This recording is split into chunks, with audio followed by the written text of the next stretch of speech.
इस वक्त की बड़ी खबर आपको बता दें, माघ मेले की शुरुआत से पहले ही प्रयागराज में कोरोना का विस्फोट हो गया है। आस्था के मेले में 18 और लोग कोरोना का शिकार हो गए हैं। 18 और पॉजिटिव केस मिलने से अब मेले से जुड़े तकरीबन 70 लोग कोरोना संक्रमित हो चुके हैं। ये बताना यहाँ जरूरी है कि ये आंकड़े तो मेला शुरू होने से पहले के हैं, जबकि आज सुबह से गंगा स्नान की शुरुआत वहां हो चुकी है।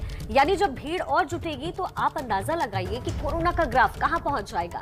महामारी के बीच मेला जारी रखने की जिद से पूरे प्रयागराज शहर के कोरोना की तीसरी लहर की चपेट में आने की पूरी आशंका है, क्योंकि आज से भीड़ बढ़ने के बाद अगर जांच हुई तो बड़ी संख्या में पॉजिटिव लोगों की संख्या मिलेगी। तो माघ मेले की शुरुआत आज सुबह से हो चुकी है। एबीपी न्यूज बार बार सवाल उठा रहा है कि महामारी के इस दौर में आखिर ये मेला जरूरी क्यों है। आज से श्रद्धालुओं का वहां पहुंचना शुरू हो गया है। सुबह से ही गंगा स्नान किया जा रहा है और अब तक 70 लोग कोरोना पॉजिटिव पाए गए हैं। ये वो लोग हैं जो वहां स्नान करने नहीं पहुंचे, बल्कि ये वो लोग हैं जो वहां पूरे मैनेजमेंट में लगे हुए हैं और यह आंकड़ा 70 तक पहुंच गया। देखिए, दो तस्वीरें इस वक्त हम आपको दिखा रहे हैं। एक तरफ प्रयागराज में माघ मेले से कोरोना विस्फोट हो चुका है, प्रयागराज की तस्वीरें आप देख रहे हैं। दूसरी तरफ वाराणसी में हम आपको दिखा रहे हैं तस्वीरें, जहां मकर संक्रांति के मौके पर बड़ी संख्या में लोग स्नान करने के लिए जुटे हुए हैं। अब सवाल बड़ा ये है कि आस्था अपनी जगह बिल्कुल ठीक है, आस्था का सम्मान है, लेकिन महामारी के इस दौर में क्या इस तरह से स्नान होना चाहिए, जब कोरोना के मामले देश भर में 2.5 लाख के आंकड़े को पार कर रहे हैं प्रतिदिन। उसके बाद अगर इस तरह से स्नान पर भीड़ जुटेगी तो आंकड़ों की स्थिति क्या होगी। महामारी में जान बचाना जरूरी है, आस्था का अपनी जगह पर सम्मान है, लेकिन जान बचाना सबसे ज्यादा जरूरी है। तस्वीरें आप प्रयागराज की देख रहे हैं और वाराणसी की देख रहे हैं। देखिए, यूपी में प्रशासन ऐसे आयोजनों पर रोक नहीं लगा रहा है, सबसे बड़ी बात यही है। और सवाल एबीपी न्यूज के बहुत अहम हो जाते हैं कि महामारी के दौर में आखिर माघ मेला क्यों। महामारी में क्या इस तरह से मेला होना चाहिए, क्या मेला जान से ज्यादा जरूरी है, यह बहुत बड़ा सवाल है, क्योंकि बड़ी संख्या में लोग जुटते हैं। कोरोना विस्फोट के बाद क्या मेले से मुसीबत नहीं बढ़ेगी, क्योंकि लगातार हमने देखा है जब जब भीड़ जुटती है कोरोना के मामलों में बेतहाशा बढ़ोतरी होती है। हरिद्वार उज्जैन से क्यों हम सबक नहीं ले रहे हैं। हरिद्वार में क्या हुआ था, उज्जैन में क्या हुआ था, ये सब कुछ हमने देखा, उसके बाद भी हम सबक लेने को तैयार नहीं हैं। हालांकि उज्जैन और बात करें अगर उत्तराखंड की, तो कम से कम वहां की सरकारों ने यह फैसला किया है कि आज मकर संक्रांति के दिन उन्होंने सामूहिक स्नान पर रोक लगा दी है। स्नान प्रतिबंधित है, इसलिए वहां पर भीड़ नहीं जुटेगी। लेकिन प्रयागराज में माघ मेला लगा हुआ है, आज से माघ मेला औपचारिक तौर पर शुरू हो रहा है। बड़ी संख्या में लोग वहां पर जुटते हैं। मकर संक्रांति का बड़ा स्नान होता है, लोग सुबह 4 बजे के पहले ही वहां जुटना शुरू हो जाते हैं स्नान के लिए। और ऐसे में जब भीड़ बढ़ेगी तो कोरोना के आंकड़े कहां पहुंचेंगे, इसका अंदाजा लगाना बहुत मुश्किल नहीं है। और प्रयागराज से हमारे साथ हमारे सहयोगी मोहम्मद मोइन जुड़ गए हैं। मोइन, इस वक्त क्या स्थिति है और लगातार जो एबीपी न्यूज सवाल उठा रहा है, कहीं कोई पालन उसका होता हुआ दिख नहीं रहा है, क्योंकि प्रशासन भी पूरी तरह निश्चिंत है, उल्टा आंकड़े वहां और बढ़ गए, 18 लोग और पॉजिटिव आ गए हैं।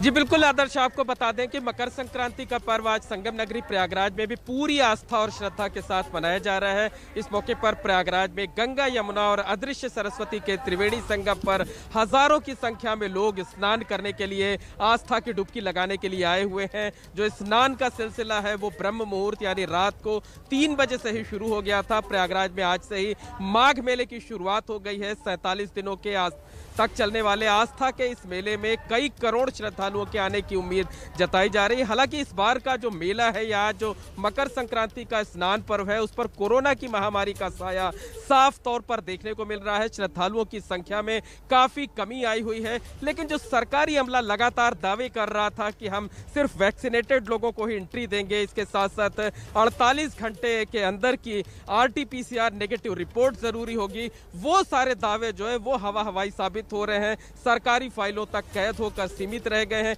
और आप देख सकते हैं कि यहाँ पर जो भी श्रद्धालु आ रहे हैं, इनमें से 70% से ज्यादा ऐसे हैं जिन्होंने मास्क तक नहीं लगा रखा है। मोइन, बहुत सारे लोग आपके अगल बगल से गुजर रहे हैं और कई तो ऐसे हैं जिन्होंने मास्क भी नहीं लगा रखा। जरा इनसे पूछिए, इन्हें अपनी जान की फिक्र नहीं है क्या? जी जी बिल्कुल, तमाम लोग हैं जिनसे हम बात करते हैं, समझने की कोशिश करते हैं। बताइए, कहाँ से आए हुए हैं आप? प्रतापगढ़ से मैं हूँ, सर्वेश कुमार यादव। बताइए, युवा है, पढ़े लिखे नजर आ रहे हैं, कोरोना का खतरा उसके बावजूद आप बिना मास्क के यहाँ पर खड़े हुए हैं। जी जी असल बात यह है, हम लोग सुबह से निकल रहे हैं, 4 बजे निकले, मास्क नहीं लगाए। आप बताइए, आपको कोरोना से डर नहीं लगता? जी डर लगता है, लेकिन मास्क छूट गए, भूल गए सर। तो देखिए, लोग अलग अलग तरीके से अपने बचाव में दलीलें देते हैं, लेकिन एक अच्छी तस्वीर हम आपको यहाँ पर दिखा दें। ये गिनीज बुक रिकॉर्डधारी राजेंद्र तिवारी हैं, जो अलग अंदाज में, खास अंदाज में यहाँ माघ मेले में जो श्रद्धालु आए हुए हैं उनको जागरूक कर रहे हैं। इन्होंने जो है ऊपर से नीचे तक अपने को रंग रखा है और ये खास अंदाज में जो है यहाँ जो श्रद्धालु आए हुए हैं ये उनको जागरूक कर रहे हैं। बताइए क्या मकसद है, आप इस तरीके से क्यों यहाँ पर खड़े किए, लोगों को क्या सीख देना चाहते हैं? आज मकर संक्रांति के पर्व पे प्रयाग की भूमि में जो माघ मेला लगा है, जिसका पहला स्नान है, लेकिन पूरे हिंदुस्तान में जिस तरह से हमारे शासन प्रशासन ने कोरोना जैसे महामारी का जो संक्रमण फैल रहा है उसको रोकने के लिए प्रयागराज मेला प्राधिकरण, सिविल डिफेंस, नगर निगम। बिल्कुल, देखिए तमाम और लोग हमारे साथ मौजूद हैं। भाई साहब, कहाँ से आ रहे हैं आप? यहीं से आए हैं, स्नान करने आए हैं संगम। बताइए, आपको कोरोना से डर नहीं लगता है क्या? नहीं, कोरोना से तो यहाँ पे कोई डर नहीं फिलहाल। इसीलिए आपने मास्क भी नहीं लगा रखा है? नहीं, आपने भी बताइए, मास्क नहीं लगा रखा है? नहीं, वो तो लगा ही कहते हैं, ये अभी उतरे हैं तो निकाल लिया। डर नहीं लगता आपको? नहीं, बिल्कुल डर तो लगता है, वही डिस्टेंस बना के चलते हैं, ऐसी बात नहीं। डिस्टेंस आप लोग सट कर चल रहे हैं, मास्क भी नहीं? हम लोग तो देखिए एक ही साथ रहते हैं, एक ही कमरे में रहते हैं, वहाँ कैसे? ऐसा है कि कोरोना के साथ ही जीना है, कोरोना के साथ ही रहना है, ठीक है। तो सतर्कता भी नहीं, सतर्कता कौन बरत रहा है? कहीं से कोई सतर्कता आ रही है, ठीक है। बिल्कुल आदर्श समझा जा सकता है कि जो लोग हैं जो कोविड नियमों का पालन नहीं कर रहे हैं वो बेतुकी दलीलें दे रहे हैं। ना तो ये लोग जागरूक और जिम्मेदार हैं और ना ही सरकारी अमला इन्हें रोकने की कोई कोशिश कर रहा है। दावे ये किए गए थे कि हर एक एंट्री पॉइंट्स पर चेकिंग की जाएगी और बिना कोविड रिपोर्ट के, बिना वैक्सीनेशन सर्टिफिकेट के किसी को एंट्री नहीं दी जाएगी। लेकिन ये सारे के सारे जो दावे हैं सरकारी फाइलों तक लोगों को डर नहीं लग रहा, लेकिन मैनेजमेंट वाले जो लोग हैं वहाँ मोइन, वो उन्हें तो ये बात देखनी चाहिए, उन्हें तो दिशा निर्देश जो दिए गए हैं उसे पालन करवाना चाहिए। मैनेजमेंट कैसे काम कर रहा है इस वक्त वहाँ? देखिए, जैसा मैंने पहले कहा कि सरकारी अमला लगातार ये दावा कर रहा था, जो गाइडलाइन जारी की गई थी उसमें ये दावे लगातार किए जा रहे थे कि जो 16 एंट्री पॉइंट है उन 16 एंट्री पॉइंट्स पर जो है लोगों की चेकिंग की जाएगी।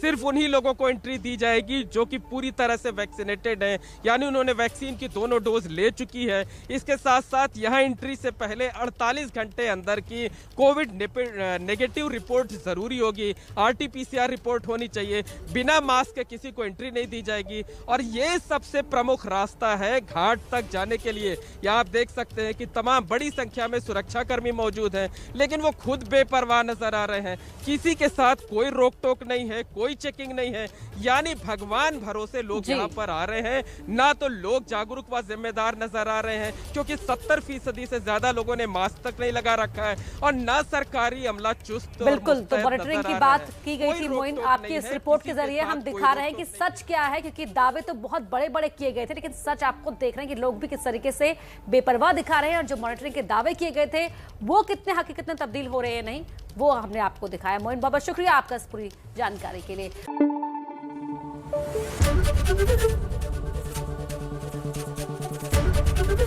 ABP न्यूज आपको रखे आगे।